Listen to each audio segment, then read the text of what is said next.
ওম শান্তি। ওম নমঃ শিবায়। আজকের বরদান সফলতার মূর্ত ভব। বিশ্লেষণ। নিজেকে সদা সফলতা মূর্ত মনে করো। সফলতার রহস্য শোনাও। সদা আর সহজ সফলতা মূর্ত হবার জন্য বিশেষ দুই মুখ্য শক্তির প্রয়োজন। ওই দুই শক্তি কি কি? এক হলো সংগ্রাম করার শক্তি, দুই হলো সংগ্রহ করার শক্তি। সংগ্রাম কিসের সঙ্গে করতে হবে সেটা তো জানো, তাই না? সংগ্রাম কোনো ব্যক্তির সঙ্গে না, মায়া আর পরিস্থিতির সঙ্গে।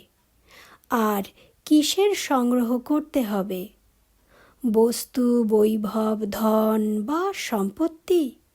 না, বাবার কাছ থেকে সর্বখাজানার সঙ্গে সঙ্গে লোক সংগ্রহ করতে হবে। এই দুই শক্তি থাকলে তবে অসফলতা বলে আর কোনো কথাই থাকবে না। এই দুই শক্তি এসে গেলে তবে সদা আর সহজই সফলতা মূর্ত হয়ে যাবে। ওম শান্তি। ওম নমঃ শিবায়।